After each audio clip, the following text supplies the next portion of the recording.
No, I definitely did not come from a wine background at all. Not just because I went to college for a completely different thing, but because when I left college, when I moved back to Miami from San Francisco, when I was kind of getting my footing, I didn't really know, I was very aimless, I didn't really know what I wanted to do, and I knew I really loved connecting with other people, But whatever. because you had studied design before, Yeah. right? Okay, so Yeah. you were kind of resetting a little bit when Yeah, like I moved to San Francisco on a whim. Yeah. I graduated high school. I didn't want to be in Miami anymore. I had a friend who lived there, and I said, okay, well, I have a little bit of money from my tax return. I think I got like $600 back that year. And I bought myself a plane ticket, and I was like, hey, Ma, like, I'm moving. Yeah. You can come with me, or... and you're in a Hispanic family. I don't know Yeah. how easy that conversation might. She was used to me always te vas a being ir, that no te kind vas a ir. of. No, she didn't even bother. Yeah. She didn't even bother. She already knew that like I had decided, so she came along with me. This was after high school graduating? I moved the summer after high school graduation. Wow. Yeah. Okay. Yeah. So college wasn't in the. It was just let's go. Yeah. Okay. I was so disillusioned in high school. I felt like, I don't know. I mean, I went to high school in Miami, first of all, out in Kendall, and education was like the biggest priority. I always did well. Like I was a good test taker. I could, do the thing, but heaven forbid you should give me like an assignment for homework. Like I just didn't have the attention span, and I just didn't really take it seriously at all. And like it seemed to me like education was just geared toward passing tests. Pass the FCAT, pass your whatever. Yeah. And I didn't really care about any of that. You're sort of an early adopter there, because I feel like a lot of people are thinking the same way now. But at that time, was everyone going to college and you felt like I'm doing something that most people aren't, or did you not even think about that? I didn't even think about it. I knew what I didn't want to do, and I felt like if I really like had hunkered down and applied myself, maybe I could have, done the more traditional route. But I wasn't in the right headspace for it. So so you would go to SF. I go to SF. I message a friend of mine, or I leave a comment on a friend of mine's like live journal page. She's actually my best friend. She lives in Mexico now. I leave a comment on her live journal page, and I'm like, hey, I'm moving to San Francisco too. Can I crash on your couch? And she's like, yeah. And I'm like, great. So you had just gotten a plane ticket and went. And I just went. Okay. I enrolled in community college, which didn't last very long. And I always worked odd jobs. I worked at a camera shop. I worked at a bakery, blah, blah, blah. And then eventually I was like, no, what I really love is design. I love working with my hands. I love textiles. I love tailoring. I love, like it was the thing that kept coming up that I never got sick of. And for somebody with probably a pretty severe case of ADHD, that was big to me. Like, oh, this is the thing that never stops interesting like maybe you. Grounded you, or I don't know. It was you could do this 100%. That's a great way to put it. Okay. Grounding, yeah. Felt very grounding. You were in downtown SF, or you were outside SF? Like where? I was in city proper, but I was out west first, so I was out in the Richmond, which is like a largely like Asian and Slavic community. And then I did live downtown for my last year there. It's such a cool city. It's an amazing city. Like I know you got into wine after, but Yes. did you explore any wine scene God, there? no. No? Tragically, You didn't work in bars or anything like that? No, I did. I went to bartending school. I was a cocktail waitress. That's how I got to meet some of like my most favorite celebrities, some of my best memories. I got to meet Robin Williams. What? I always tell that story, because it's just like so like, You met Robin Williams at the bar? While wearing a purple headdress and like a sparkly leotard. Yeah. Oh it was ridiculous. Holy. Did you have like an interaction? A very brief one. Okay. I took his drink order. He ordered a ginger ale. Okay. And he did say I looked very nice.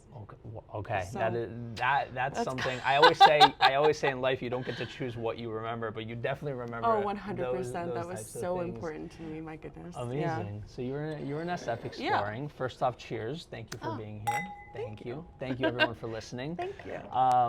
And so you were in SF there. You were exploring design and tailoring, but I read somewhere that you were really interested in wine because you realized you wanted to work more with people. Is that was tailoring like very lonely? Or well, no? when I moved back to Miami, it did seem like it was okay going to be. at that point, it didn't feel, because that was around like the 2016 mark. Okay. And I didn't really feel like there was much of a scene here, the way that there was in San Francisco, which, of course, right? Like two very different cities. Very different cities. So, very different. Geographically too. I mean, it's just. Oh God, yeah, it could not be more different.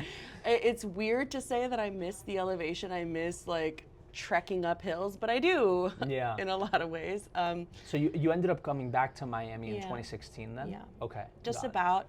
To be back with family, or was it? I mean, my mom is still here. My aunts and uncles are still here, and I love my family to death. And I had spent so long away, and my father passed away around the time that I had moved, and so really, I just wanted to make sure that I was like around. Yeah. You know.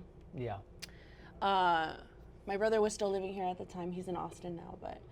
I wanted to come back and like refocus a little bit. Yeah. You were there for what, 10 years now? Yeah, just about. 10 years? Like off and on, because I had moved back and, but yeah, just about. And yeah, I was just trying to refocus a little bit. I was exiting my 20s and I was trying to like, reprioritize a little bit. And I did very much want design to be a focus, but then I started really thinking about it. I forgot where I read it or how it came up.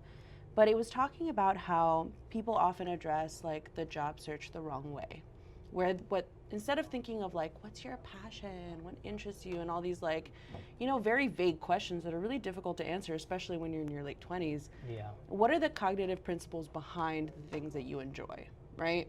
Okay. So like, what is it about design that you like? You like working with your hands, you like the process of creation, you like the personal aspect, creating something that's specific to the other person, right? Yeah. You like that, like humanity. Dissecting what your passion is or what you like. Okay. And refining a skill over and over again, because a suit is a suit is a suit, right? So you're doing the same thing over and over again. You're taking measurements, you're drawing out a pattern, you're cutting, you're sewing, and the same process repeats itself over and over again, which can get very monotonous unless you enjoy the refinement of your skill. Okay.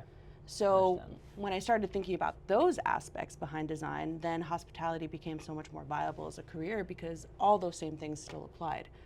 Because you came here and like you said, the word you used was aimless. Yeah. You were sort of aimless, you didn't know what to do, and then this was a way to think about, okay, what are my skills, or what are the skills that I enjoy? Exactly. And developing that. Yeah, and apply it to a different industry. And I had always worked in hospitality in one capacity or another. Like I said, I was a cocktail waitress, a bartender, a barista. I, did all these things in San Francisco, and again, not with any aim in mind, but or goal in mind, but just because, it was something I was good at. So then when I came here, I, was still figuring out the design thing. It didn't seem like it was super viable, and I ended up at a restaurant called Gigi's. So I don't know if anybody remembers that from back in the day.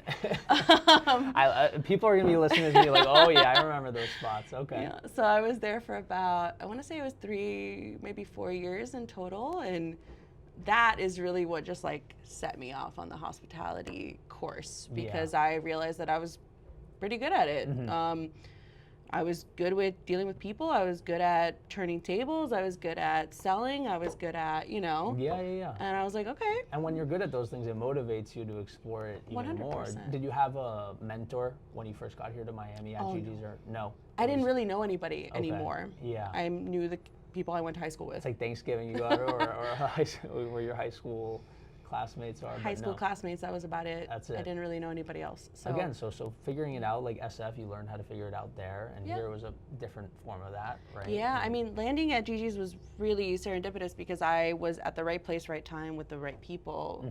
So many of the people that I worked with there, so many people that I came to know as a result of being there, ended up branching out into other things. Yeah, and they're still part of the community Very today. much so, yeah. Got it. Which is really funny because even the people I went to high school with are now part of the community too. Like people I went to high school with are bartenders at Churchill's down the spot. So I've always wanted to go to. You've never been? I've never been to Oh Churchill's. goodness. I see it all the time. I live close by. I go to Fiorito all the time, but I see it, and I just have never been. And like I it's an told you, institution. Jesse and my brother, they went there, and it's I still got to go to Oh man. a lot of spots, and later I'll ask you some of your favorite 100%. spots. But Yeah. so wine wasn't in the picture at Gigi's. Nope. That came after you went to Macchialina after. Or I no? didn't actually. I went to our house. Okay.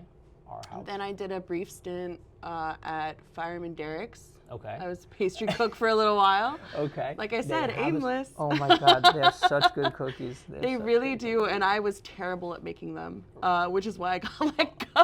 Oh my God, really? The ADHD was too strong, man. I could not. And putting each sprinkle on the sprinkle cookies. It insane. wasn't even that. I just found 18 different ways not to make a sugar cookie. Okay. Yeah. Even though it's like 8 ingredients. I don't know. Somehow I just managed to mess it all up. I love how the trajectory is going all over the place, and It's then completely we're just here nonsense. in Boia Day in the new private room, and it feels like you definitely made it in a good spot. So then Yes. after Fireman Derek's, you get fired from Fireman. I did got Yeah. fired. Fired from I did got fired. Yes, I did. I was let go, and then God, where did I end up next? Oh, okay. So for the conoscenti of Miami industry, they'll know a couple owners of some pretty well-known bars in Miami collaborated to open a spot next to the old Soica, right here next to Andiamo, not too far from here. Okay. And it was a pre-prohibition cocktail bar called Midway that ended up not lasting for very long. But I had gotten hired there because around that time I was starting to take an interest in wine, but very like superficial. Yeah. You know, I was like, I like Gaby di Gaby. You know, that was like the extent of my wine knowledge at that point. So I got hired, and like I said, it lasted not very long, but one of the bar owners involved is a gentleman named Ray, who owns the Abbey Brewing Company in South Beach. Okay. So if you've ever gone to the movies in South Beach, you know, and you like to go early, or if you want to have a nightcap, around the corner, there's the Abbey. Great spot, definitely a local spot. Dive bar, been around since the early 90s. Yeah. So I got hired there as a bartender once. Because you had the cocktail Midway didn't experience happen. a little bit from early on. I had taken a class in bartending. Yeah. I knew what cocktails You were. put that to the top of the resume, and you tell people that. He honestly seemed more excited about my personality than my actual cocktail knowledge, because at that point the Abbey is like, again, it's a dive bar. It's one of the best dive bars in the city, but it's definitely a dive bar, and I needed to like learn how to pour beer from a tap correctly. Yeah. You know, that was the main concern. You learn in this industry. I feel like you have to just like be thrown in the deep end and just learn that way. Like when I moved to New York, I moved to New York because I wanted to do acting, right? I needed a job, and found a sommelier job in Union Square. And I told the assistant somm, who was my roommate, that I had no experience, no knowledge, anything. And he's like, "It's New York. Everyone lies. Just go in. When the manager asks you, just say that you bartended in college." Yeah. I did that, got the job, and then you learn on the go, right? 1000%. That's so you learned how to Yeah. make sure not too much foam. all Right, that. Okay. right. Angle things correctly, et cetera, et cetera. I'm glad that you said that, because so much of my career has been fake it till you make it. But anyway. That's Miami. So yeah, yeah, I guess so. But yes, I was at the Abbey for literally 9 months before I got tapped to go to Macchialina. That's how I ended up at Mac, because the GM at the time, the CDC, dating, they're married now. Mm-hmm. Yeah. Amy and Rodrigo, shout out. They would come into the Abbey after work drink, because the Abbey was also open until 5 o'clock in the morning. So it was more like an industry. place Definitely an after. industry-oriented Got spot. it. Still Got it. is. And they would come in all the time, and I think, if I'm not misremembering, I went on a diatribe about the, like, what is it? The reason why bronze cut pasta is so much better than anything else, right? And a lot of people don't understand that. I want to know this because my wife makes me get bronze cut pasta, and if I don't come back with bronze cut pasta, It's I got nonsense. What, no, what I'm is just- it? I want to know this. What the hell is bronze cut pasta? So, in the pasta machine, you have different like dies or like stencils, Okay. right? You could Yeah. say, and the pasta dough gets pushed through the stencil and creates the pasta shape, Yeah. right? So bronze cut is like your stencil is made from bronze, and what that does is it creates a very specific texture Ah, okay. on the surface of the pasta shape, and those crenellations in the surface hold sauce. Oh my God. My Yeah. mind has just been blown. I hope I said that correctly. I could be so Wow, wrong, it's but a I'm pretty sure I'm It's a right. textural thing because It's the a pasta is textural just like a thing. flat piece of dough. Then you Right. know, it goes through the Or thing. it's just like a big old block. Okay. And you then, just like, boom, and then the and bronze then cut. and then it gets pushed through. Yeah. Nikki, now I know. Now I know. Now I know. Oh my God. Okay, so I that's. really hope I got that right. 'Cause that's really embarrassing if I got it wrong. But yes, I think that's what it is. You don't need ChatGPT. You need Gaby. You need Gaby to tell you everything. But yes, I went on that diatribe, and they're like, "Do you want to work with us?" And I was like, "Sure." Yeah.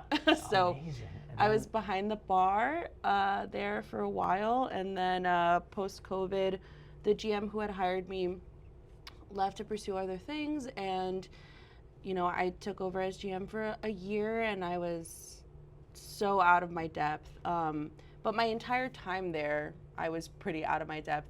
The thing that was most impactful about being there was that they really gave you space and opportunity to learn. Mm-hmm. And that had the biggest impact on me.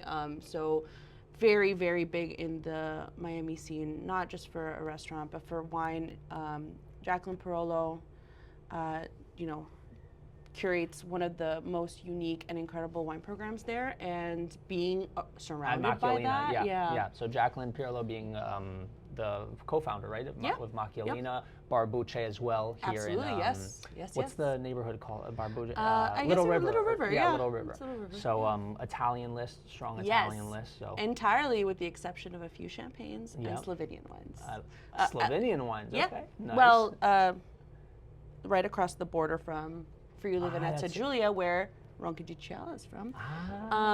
So lots of like stylistic similarities, but yeah, very connected. it was just such a wonderful place to learn. Yeah. If you wanted to learn, right? Exactly. The opportunity you could was practice there. the 18 different ways to not make a sugar cookie there. You were Yeah. given that ability. 100%. But it seems like you're the type of person that, like, if I'm hiring Gaby, that like it's incredible to have someone who, if you can let them be free, they're gonna do some incredible things. Like, I feel like if you're with a micromanager, like, it would not be really, really great in that sense, because you're really good at discovering things and just going where your mind wants to go and being I think sure that's of that. why daily operations wasn't the right fit for me. Okay. The only reason why I ended GM up stuff. here, yeah. Yeah. At least not at the time. I was like very recently turning 30, and it was also COVID times.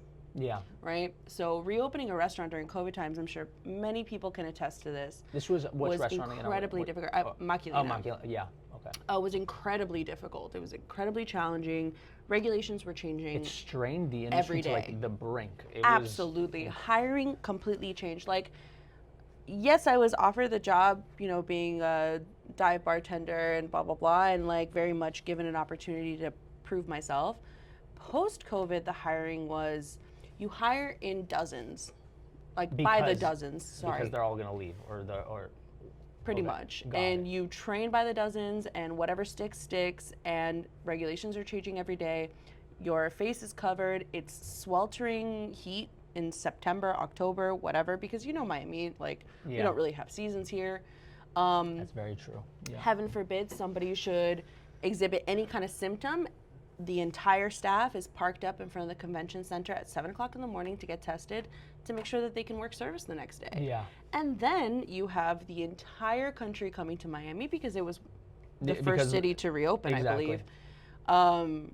Yeah, some huge restaurant groups came to Miami. They're still, right? I mean, big ones because of what was happening during COVID. So that's interesting. Before COVID, you could really focus on working with one person, but before it turned into a volume game. Absolutely. Okay. Absolutely, it Got did. it. And you had to be willing to, soften up your standards, right? You couldn't necessarily demand the same kind of experience from a potential candidate. You had to be willing to train green, Yeah, exactly. which is honestly not always a bad thing. No. But talking, I mean, with the wine list, both you and Jacqueline are Michelin Guide Sommelier Yes. award winners, which Yes. is incredible. So it comes from a good school. With Macchialina, did you really get a deep dive into wine? Because before you said Gaby to Gaby, this is what I'm drinking. Was that really where the wine became a passion, or Absolutely. maybe not a passion, but something you loved? Absolutely, it was. Yeah, 100%. They absolutely gave me the platform to be able to explore that and to refine or develop, whatever the word may be. Did you get to travel to any wine regions? Because hearing your story, it doesn't seem like you got to go to wine regions in your early career. Not at all. And there, did you? Because this was COVID too. Like you couldn't really travel. No, not at all. Okay. I was at Mach for a year before COVID hit, so there wasn't a lot of time really. By the time I realized how much I enjoyed wine, that's when everything closed. And then after that, again, it was just like trying to reopen the restaurant, trying to get people feeling like they could come back and come back safely and come back to the same experiences they were used to having before. When I left in early 2022, things had started to settle. They weren't quite normal, but they had started to settle. Yeah. And I really had to take stock of like what the next step was. So I took a couple bartending jobs, just to, because that was my... You really wanted to go back to really just focusing not on the operations side, but more on the front-facing people side, like we talked about before. That's when I realized that. Yeah, back to Gigi's, that's where you found what you were good at. Okay. 100%. Yeah, so you're doing, it's not like you went straight from Macchialina to Boia Day, which is what I thought. No. Okay, you were... No, I did a couple stints elsewhere. I was at the Drexel. Okay, nice. Which I still love to this day. It's on Espanola. And I was at Le Jardinier. So that was a lot of fun too. Enrique's there now? Is that? Yeah, Enrique has been there. He's such a gem. God, our community is just so full of wonderful people. I really have to say that. But yes, Enrique was there at the time, but or is still there, I should say. But at the time that I was there, I was on the first floor, which is Jardinier. He was at L'Atelier, which is on the second floor. Got it. And so Atelier being a 3 Michelin star, Yes. and then Le Jardinier, right? 1 Michelin. Okay, got it. So you went, I mean, that's like fine dining, right? I've been to Jardinier once, and it was incredible. But I didn't go upstairs yet. But no, it's very intense. I'm not gonna lie. But it was wonderful to see it, even just to know what I didn't want. Okay, yeah. I didn't want to do the 3-star. I didn't want to do 3-star. I didn't want it to be so regimented. Like, is it sort of like being in the army? It's just like it is. Yeah. It is. The kitchen is, the front of house is. Yeah. And I'm not opposed to that, to be honest with you. Like, I do like that attention to detail.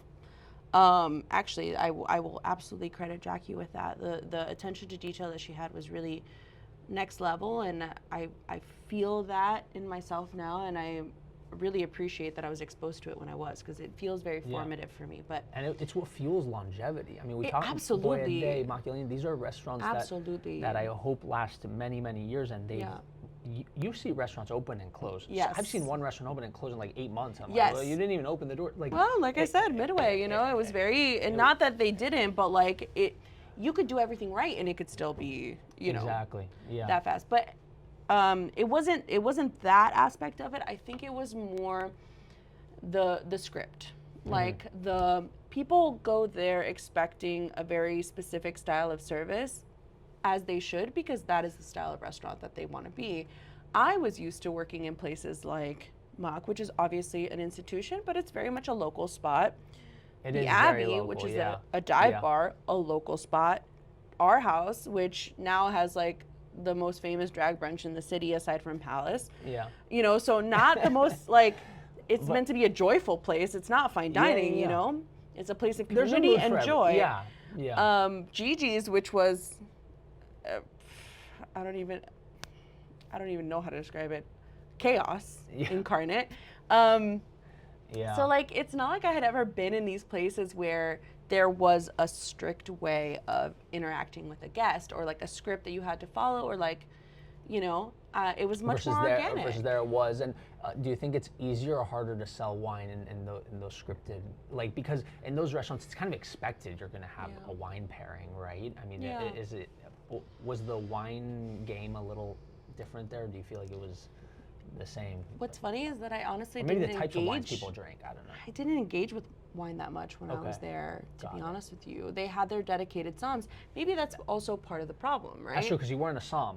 I was not. I was a bartender. Okay. And even though they knew that I had a strong white background, they didn't really want to, like, everybody had their role. With you were a bartender, we talk about sommelier, and that word is very interesting, because I read an article somewhere like everyone's a sommelier now. There's water sommeliers, there's chicken sommeliers, there's I don't know if there's chicken, but there's like frosted flake sommeliers. I don't know. 100%. So do you think the word has lost its meaning? Do you think it should only be used for wine? Oh my God. Or do you think the word should just be incinerated? Oh, I gotta tell you, I really couldn't care less about the word or the title. Maybe because I didn't come from a traditional route, so to me it doesn't hold as much weight. It's like you were mentioning, like the Michelin recognition. Like, it's funny because those things matter so much, but they really don't at the same time.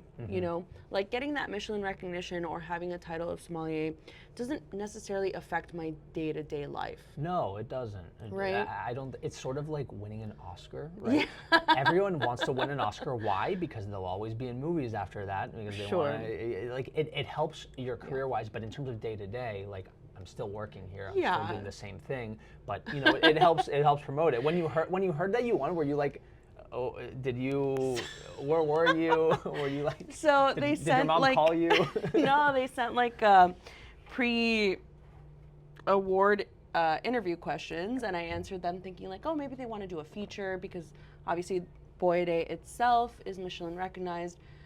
So maybe they just want to, like, on their website, like, blah, blah, blah. So I didn't think too much of it, but, I told ownership that this had happened, and they were like, oh, maybe you got something. And I was like, oh, maybe. So Michelin extends an invitation to me at that point, or that year, sorry. The awards were in Tampa. Yeah. And so we took a road trip. That's awesome. 2 executive chefs, the CDC and myself, and the GM at the time. And we trekked up there. We went to the Michelin ceremony. We drank a lot of champagne. I can't remember the sponsor that year.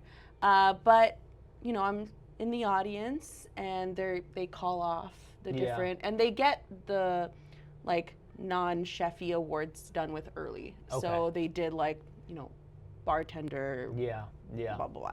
And then Som comes up, and I'm on my phone because I'm like, I don't expect anything to come of this. I work in the strip mall, you know what I mean? Like, I don't know. And at that point, I was like, I had been here for 2 years, and chef was like, put down your phone right now. And I was like, okay, I'll put down my phone. I think you were just nervous. You were just like, maybe. I was just like, no, I'm going to be nonchalant. If I don't get it, it's fine, because I was checking my phone anyway. And the Oscar goes to and then they called my name, and I was like, oh my God. Sorry, excuse my language, but. No, this is a cursing podcast. You can curse whatever you want. You can but say I was really like, shit. Oh my God. Yeah, so. Was your family paying attention as well? Were they? No, no. I sent them the videos after. Okay. But I don't want to. I'm jumping too far ahead, because you were doing different things. You were at Le Jardiniere, and then how did you land at Boia Day? Okay. So Midway was also a music venue. Okay. And one of the women who helped out with, like, the booking and the event setup. Her name is Nikki Vetch, and she lives in Northern Florida now. But we made friends while we were there, and she worked here as a server for a while.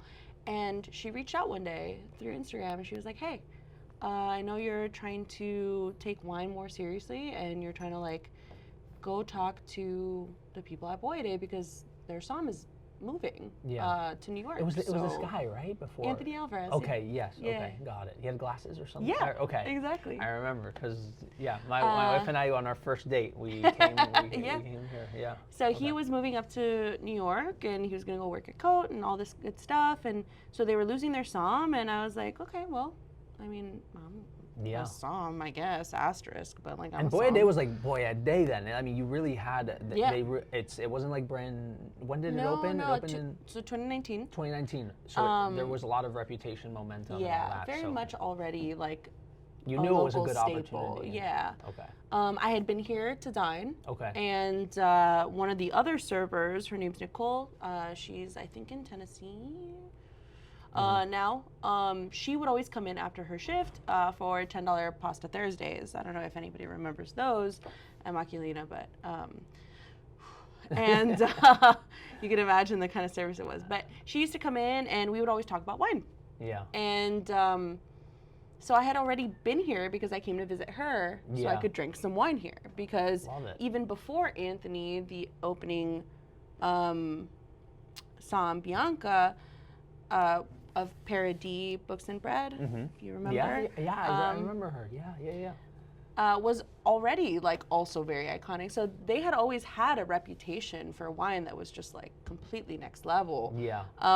She had a great Paradis Books and Bread was really cool wines, really interesting stuff. Okay, awesome. Yeah. So if I'm not mistaken, she's also still in New York. Okay. At I believe Jose Pastor, which is an import book. Yeah, very familiar with them. Yeah. So there you go. Got it. So you got the job. Was was the interview pretty straightforward, or was it like? Yeah, it was. Honestly, it was. It was Who are the mostly. Owners? It's two. Yes. Okay. So it's Chef Luciana Giangrandi and Alex Meyer. Got it. Husband and wife team. Yeah. Made their way from, I mean, honestly, all over L.A., New York, Miami, but like, eventually came down here and started a taco truck called La Pollita. Okay. So some OGs in Miami may remember in the Garden Center, and then eventually opened up Boia Day in 2019. And what does it mean, Boia Day? It's kind of like, it's a slang term. Okay. So specific to Livorno, to the Tuscan area of Italy, which is very much like... that's like Bolgheri area. That's on the coast, right there. Very much, okay. yeah. And it's, oh my God. Oh but my in God. a kind of like non-traditional, like not super respectful way. Okay. Boia Day, oh my God. But I always say, like, it's meant to be like a pleasant surprise. Okay. Kind of like finding a Michelin star restaurant in a strip mall. I was just about to say, when you come, hopefully everyone that listens to this can come to Boia Day, but it's very small. It's what, 14 seats? I mean, we're in the... 27. Sorry, 27. When you see it through... 14 seats outside. Okay, 14 seats outside, 27. And, I mean, you guys are just slammed, right? It's not an easy reservation to get sometimes. No, but, well, it's so small. But do you recommend that people just, if you can't get a reservation, should you just maybe show up and say, like, hey, what's the secret, or can you not give the secret to? Gosh, no, it's not that there's a secret. We're not a gatekeepy type of place. We're very much just limited by our own space. Simultaneously, like, our best quality and maybe our worst quality, because keeping it that small, you can really keep an eagle eye on every aspect of service. Yeah. But being that small, sometimes you grow too big, and that's when shit hits the fan. I think right? that's true for a lot of spaces in Miami. At the end of the day, honest, and so the owners, they like found this spot and I guess fell in love with it. I mean, it's just incredible. I think it was just the right fit. It's very a Goldilocks situation, you know.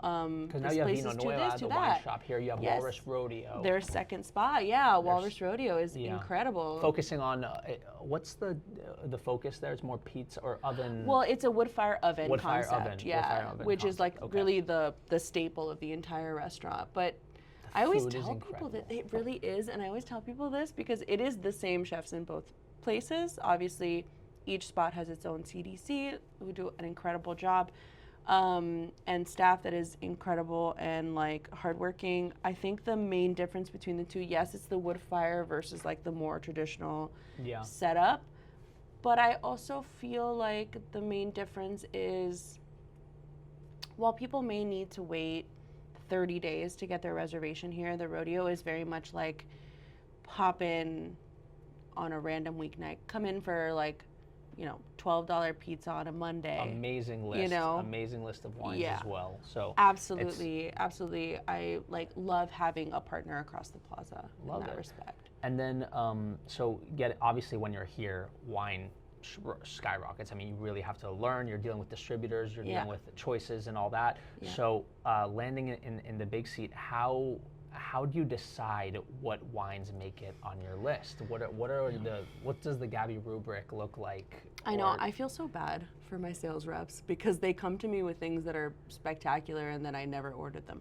It has really nothing to do with, because we were talking about this earlier, it's not even necessarily like to my personal taste, although I will say, like, of course the list does skew a little bit more, a lot more esoteric than maybe you would expect from other Michelin restaurants. It's not that I like or don't like something, it's whether or not I have placement. Like, I have to be very rigid because of our small space about filling each category. So every, like, sparkling, white, contact, rosé, red, they all have their, and I've kind of just broken it down, right? So sparkling, like light, medium, full, right?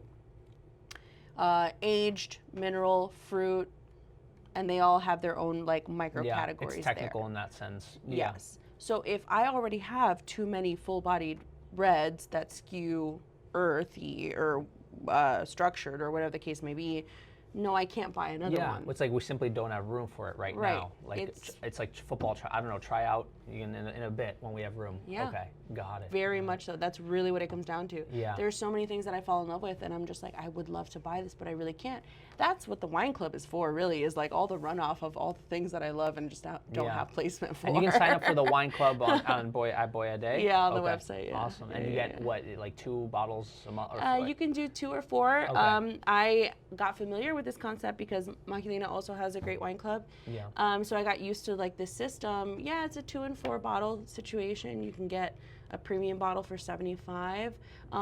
But the thing that I love most about our wine club is that you do get access to a couple seats at the counter. Okay. Exclusive to wine club members. So and that's the key. Okay. Also get complimentary monthly wine club tastings. So in this room we do complimentary tastings. With this lazy Susan, you might not be able to see it, but we'll see it. You'll see it after. Like you can put the bottle on there. So it's right here. There you go. Look how that moves. So you're like, pass me this bottle right here. You just move it right here. Exactly. I'll pour some here. There you go. And then I just pass it over to Gaby. This is very fun. I love it. Isn't it ridiculous? Is there a wine, because I want to talk about the evolution. Is there a wine on the Boia Day wine list that's been on there since opening day? Like, no.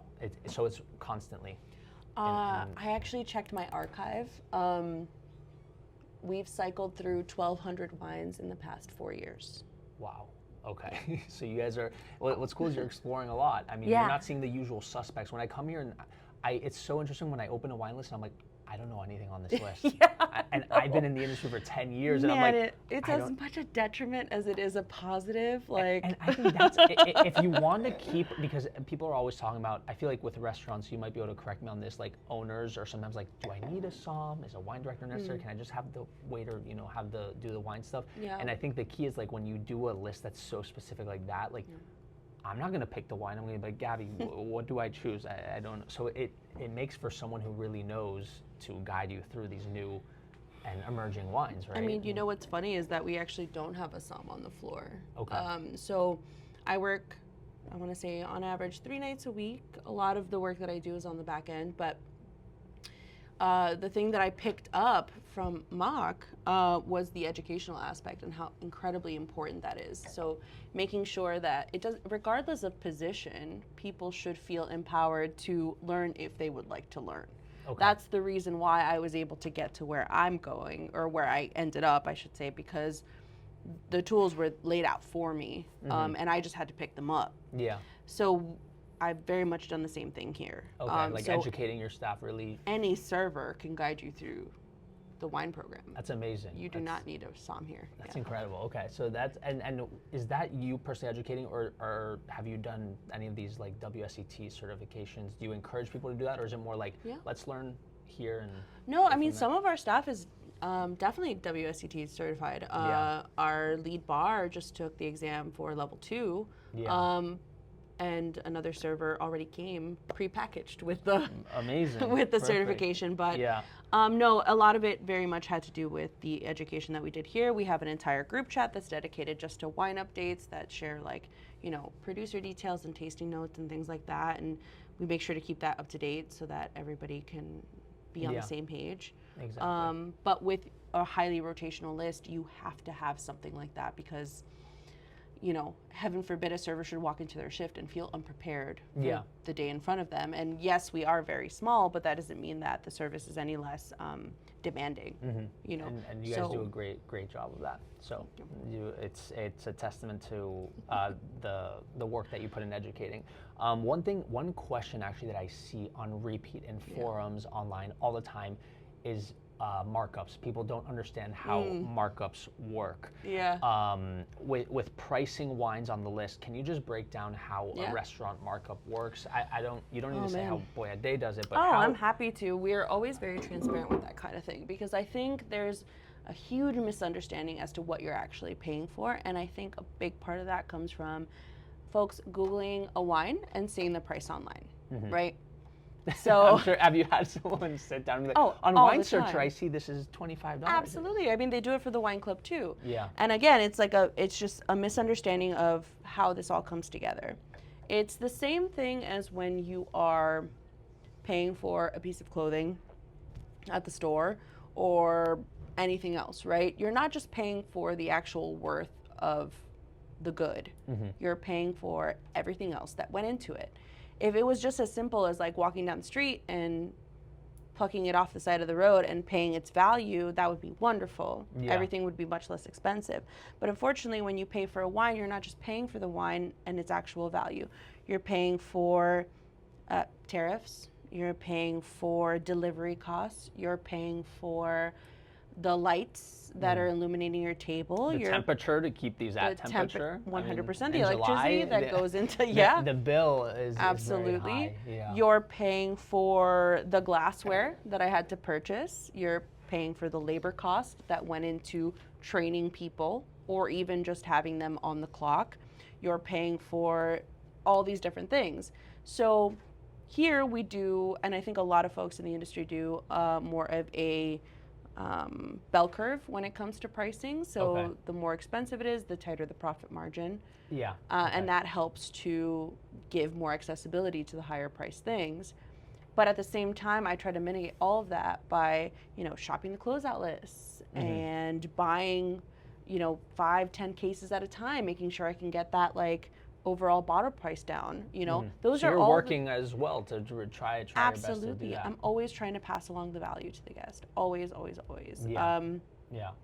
The thing that Wine Searcher, pulls, or the thing that a big box store can do that I cannot do is I cannot buy a pallet of wine at a time. Exactly. Right? So buying a pallet drops the cost exponentially. I can't do that.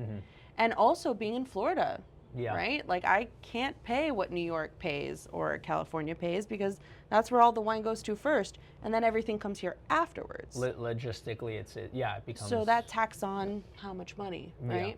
I pay for all of that out of my own pocket. So it doesn't go down to pocket. Some people always say it's 3 times wholesale. It doesn't go down to that. That's just throw that out the window. It's more like... No, I mean, I think that's a general rule that you can follow if you're maybe first starting out. But no, the decision for pricing is way more nuanced than that. Yeah. And it has to be if you want to be as respectful to your guest as you can, Yeah, and some restaurants is just, some of their lists is so inaccessible, but with Boia Day you can find amazing wines for under $100 Absolutely. $100 on the bottle. So. I would say at this point, about 60% of our list is under $100. And I want to also take 5 minutes to see what we're drinking right here.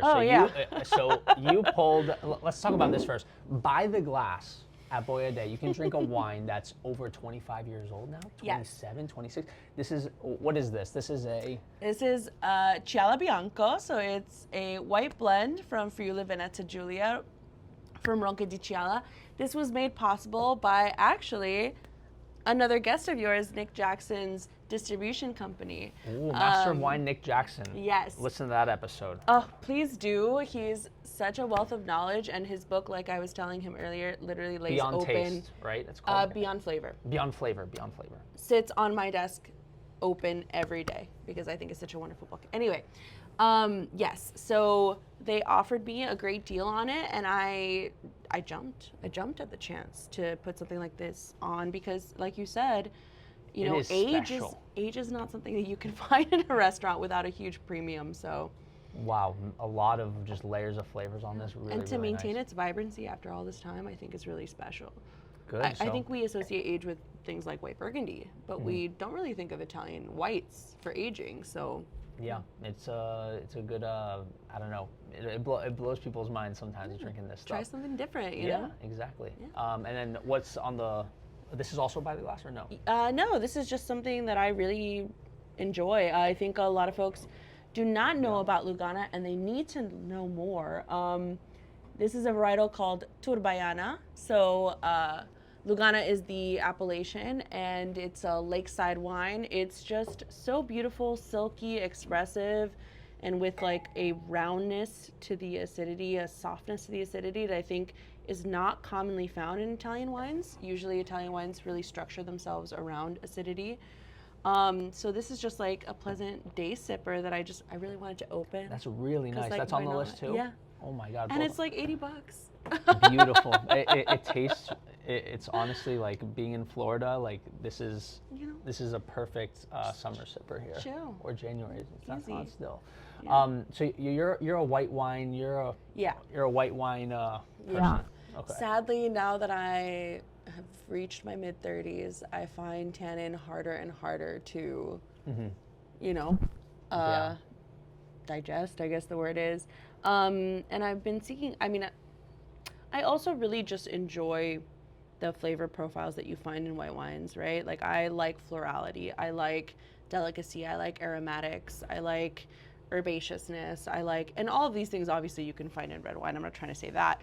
No, but some white wines, like some people say this is like white wine dressed in red wine clothing. Like some whites can really have like rich texture. Oh, that absolutely. If you close your eyes and taste it and didn't know, you'd be like, is this a red? Like and vice versa. Yeah. You know, there are some reds that express that way as well. But I don't know. I just think that, and this is something that I definitely like wholeheartedly believe, that if you were looking at a wine list and you have a budget and you say, I'm going to spend $150 today and I can't spend $1 more.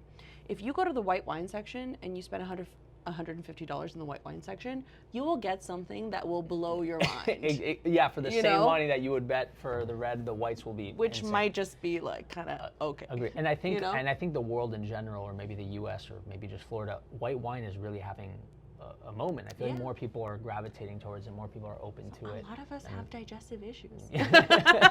and white wine can definitely help with that. And it's like uplifting. There's a lot of energy in it. It's also very food friendly, you know. We're a with seafood town. Yeah. Like we're a ceviche town. If I have to see another Cabernet next to a ceviche, I will lose my mind. That is like that's a serial killer pairing right there. Cabernet with ceviche. It's crazy that you say that because it's literally an inside joke amongst us Soms here in Florida. Really? Yes. Cabernet and ceviche. They love it. Oh my! I'm gonna do an event for the trade called Cabernet and ceviche and see if anyone shows up. If it's for the general public, they'll love it. Oh my God! So we're prying it away. So white wines, love that. And then I just want to finish or end this podcast talking more about. As we spoke about earlier with community, I know we touched upon it at the beginning, but you had an extremely tough year last year. Your house burned down. Yes, it did. And you lost. It maybe didn't.